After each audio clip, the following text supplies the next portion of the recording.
Debate do dia com Maria Lídia Flandoli, o impacto político das denúncias contra os ministros de Bolsonaro sobre o projeto da reforma da Previdência. E para essa análise convidamos os cientistas políticos Rodrigo Prando, doutor em Sociologia e professor de Sociologia Geral e Sociologia das Organizações na Universidade Presbiteriana Mackenzie. Também é nosso convidado Aldo Fornazieri, doutor em Ciência Política e professor da Fundação Escola de Sociologia e Política de São Paulo. Bom, eu estava conversando com o senhor e estava dizendo que, olha, no tanto assunto que nós temos no cenário político nacional que está difícil escolher por onde começar. E vamos começar com essa pesquisa da CNT, contratada pela CNT, que mostrou que o presidente Jair Bolsonaro tem uma avaliação pessoal de 57%, bem equivalente aos 57% e 57,7%, vamos dizer, de votos que ele teve quando eleito. Entretanto, aparece um dado curioso que a aprovação do governo dele é de apenas 39%. E eu quero começar com a opinião de vocês sobre isso. Se, para quem respondeu à pesquisa, a confiança, a imagem do presidente da República continua muito boa, porém, passando a impressão que ele não é bom de serviço, o governo não está tão bem assim. Bom, eu acho que a pesquisa é bastante complicada para o governo, porque o governo agora ele começa com um capital político relativamente baixo, né? Se comparado com a Dilma, com o Lula e com o FHC, ele está abaixo dos 3. E ele vai enfrentar uma reforma muito desgastante. Então, para enfrentar essa reforma, eu entendo que ele deveria ter uma avaliação, particularmente o governo, né? Num patamar acima do que ele teve. Ele basicamente manteve o mesmo tipo de avaliação do número de votos que ele teve. Então, significa que ele não teve esse bônus da chamada lua de mel com a maioria da sociedade que normalmente um presidente de primeiro mandato tem. Bom, e tem chance de conquistar, vamos dizer, o bônus? Chance tem.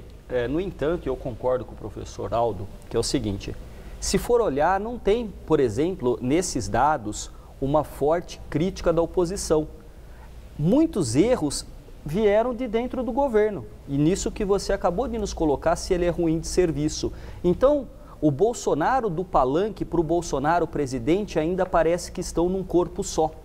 Então, ele tem que, no fundo, assumir uma condição de liderança e esta condição, pelos desacertos da comunicação e até da própria hierarquia e da mistura de interesses privados, interesses do Estado, interesses políticos da nação, parece que ainda misturados, não permite que esta lua de mel seja completa. Então é uma lua de mel desconfiada bastante até o momento. Agora, que recado que essa pesquisa passa para o presidente da República?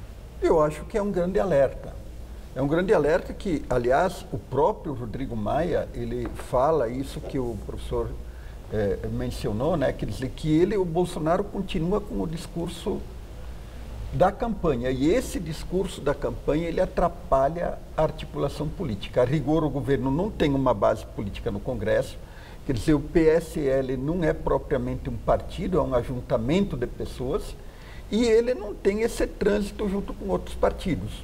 Os operadores políticos dele no Congresso são frágeis. Agora ele nomeou a Joyce como líder do governo no Congresso. Vamos ver se melhora um pouco. Mas também surgiram críticas porque ela é uma parlamentar de primeiro mandato e ela não tem a experiência. Neófita, né?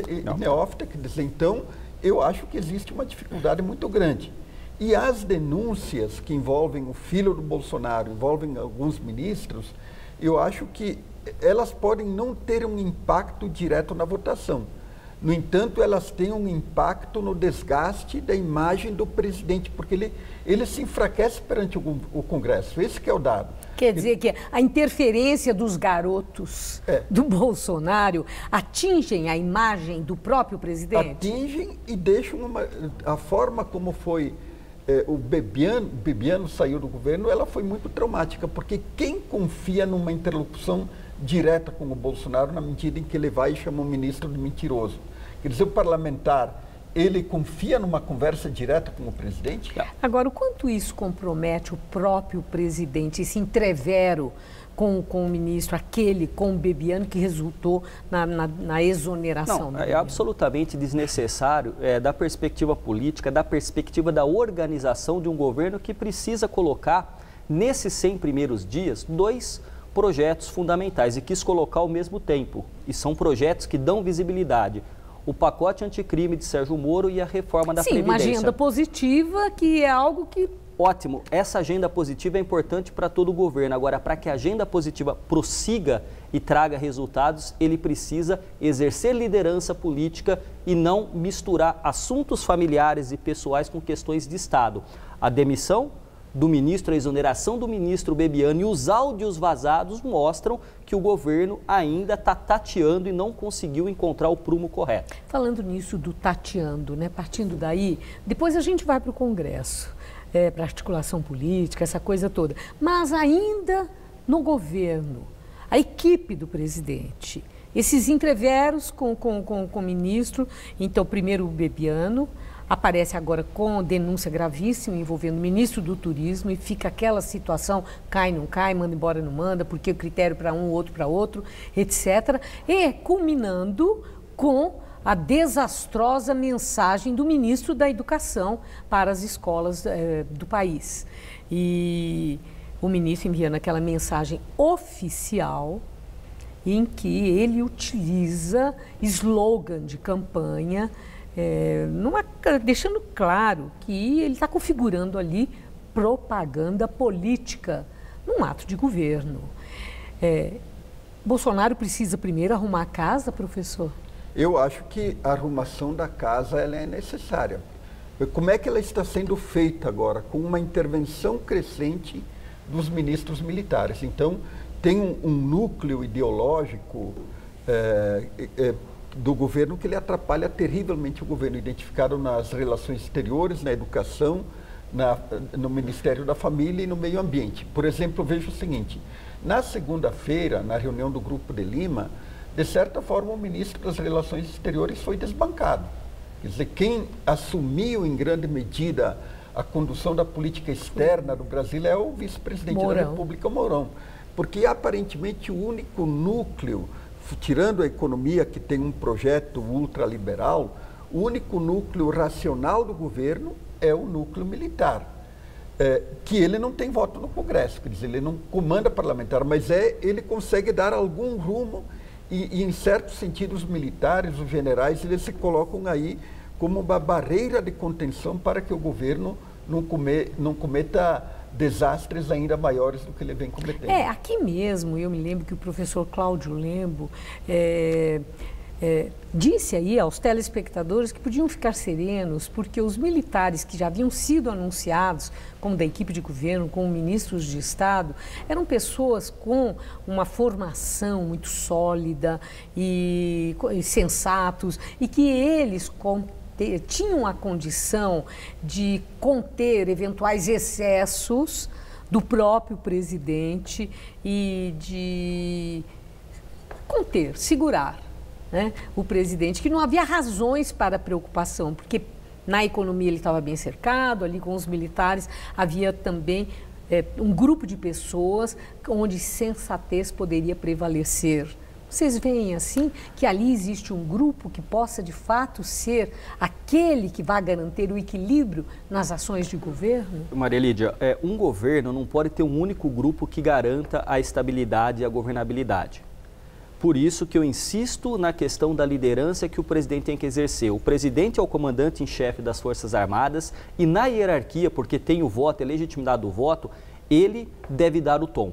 Se ele não dá o tom, começa a acontecer ruídos de comunicação entre os ministros, e aí me parece que neste núcleo ideológico que colocou o professor Aldo, parece que cada um num dia escolhe uma coisa para falar, depois volta atrás. Então, assim, acho que tem que ler Maquiavel, o Príncipe, não é? Todos juntos lerem. Talvez fazer um círculo de leituras é o seguinte: o governante tem que se cercar de pessoas sábias, esclarecidas, tem que ter bons secretários, bons ministros. Então, quando você não sabe algo, pergunta. Mandar um e-mail com slogan de governo é o que lá atrás, quer dizer, quando o presidente vai para o parlatório e diz que vai livrar o país da ideologia, ele acha que a ideologia existe quem? No adversário dele, que ele converteu em inimigo. Então a ideologia existe em qualquer formação humana que tem ideias, em qualquer governo. Agora, não pode misturar slogan de campanha, por isso que nós começamos o blog dizendo o seguinte: tem que sair do palanque, tem que governar efetivamente. Ideologia há, mas tem que fazer o quê? A ação governamental. Tem que resolver os problemas e que não são poucos do Brasil. Agora, isso aí chamou muito atenção, né? Essa atitude desastrosa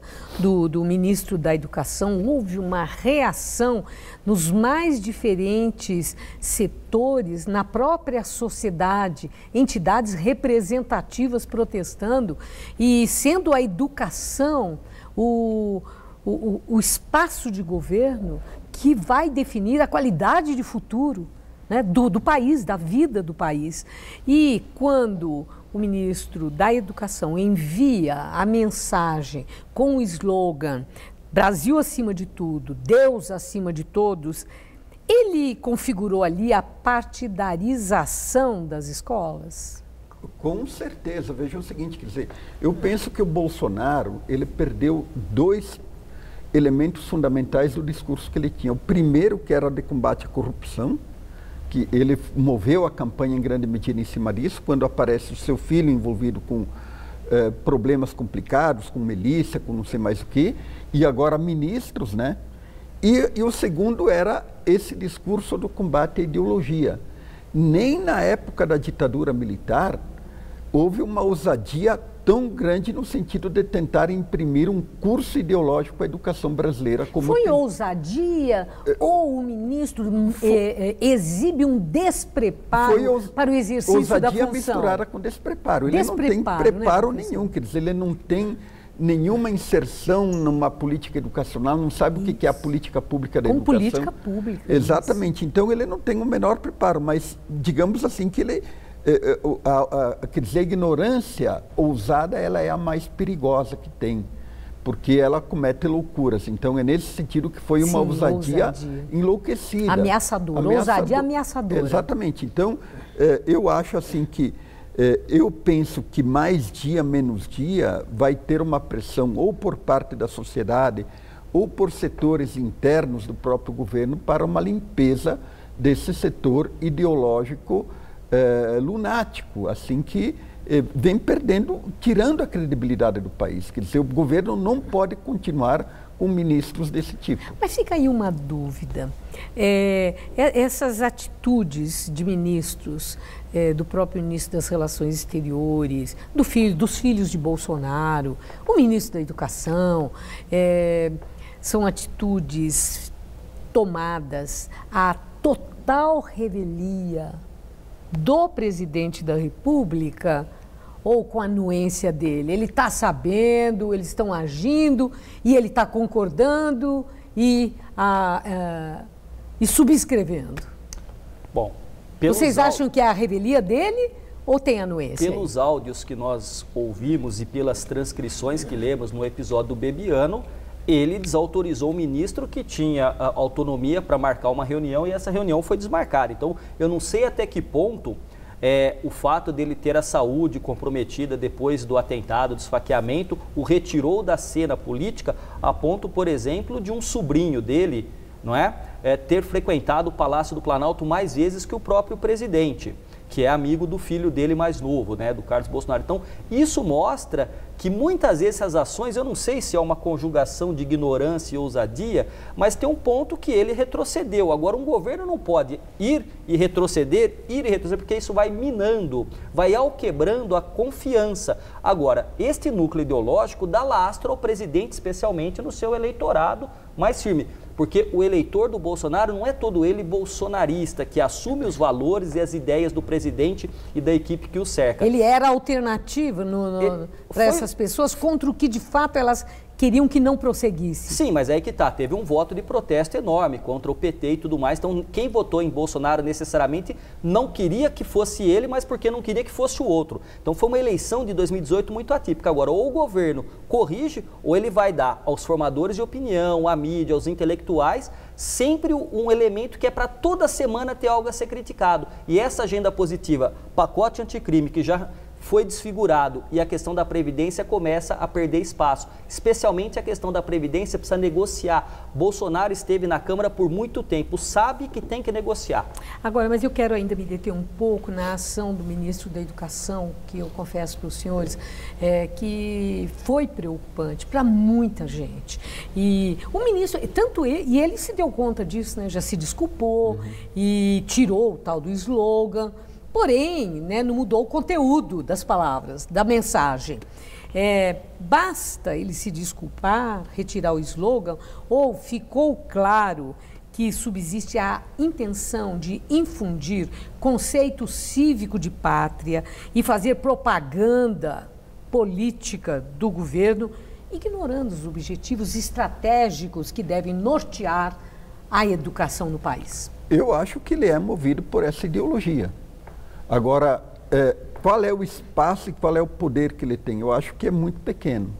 Até porque um setor conservador como a Escola Sem Partido, esse grupo que defende a chamada Escola Sem Partido, se posicionou de forma crítica à manifestação do ministro. Então, eu penso que ele tem, embora ele pense assim, expresse a ideologia que ele não tem espaço e a sociedade civil não aceita, porque até as secretarias de educação dos estados se manifestaram contra veementemente, dizendo que além de ferir a autonomia dos gestores, feria a autonomia dos entes federados, dos estados e dos municípios. Então, eu acho que ele não tem espaço para impor uma ideologização da educação.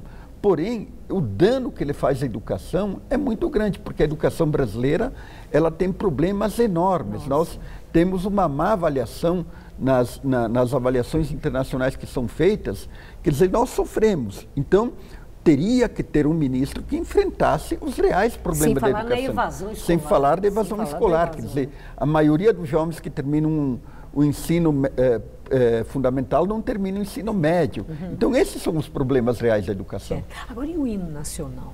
O hino nacional que é simbólico. E essa questão é sempre muito debatida, né? Volta e meia vem, deve cantar, não deve cantar hino nacional nas escolas. Cantar o hino nacional nas escolas todo dia é como uma decisão de governo, banaliza o hino nacional. Hino nacional deve ser preservado para atos solenes, para valorizá-lo? Eu acho que conhecer o hino nacional, como ele foi escrito, uma letra parnasiana, inclusive as palavras que compõem o hino, o contexto é importantíssimo, e os símbolos nacionais e a história do país. Agora, realmente não pode banalizar.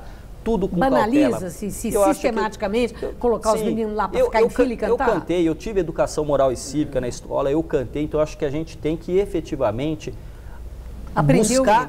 aprender o hino, valorizar, mas buscar os reais problemas e focar na sala de aula, no ensino e na aprendizagem. Preservar o hino para atos solenes, valoriza? Eu acho que valoriza, quer dizer, em atos solenes. Agora, veja o seguinte, o sentimento de pátria, de nação, tudo isso é importante. Agora, dentro de um processo educativo, formativo do cidadão, a escola ela tem que também educar para a cidadania, porque é muito importante. Agora, banalizar é complicado porque perde o valor simbólico e a força que um hino deve ter. Agradeço muito aos senhores pelos subsídios que nos passam para reflexão, no momento que não está fácil. Muito obrigado. Muito obrigada. Agradeço. Luciana.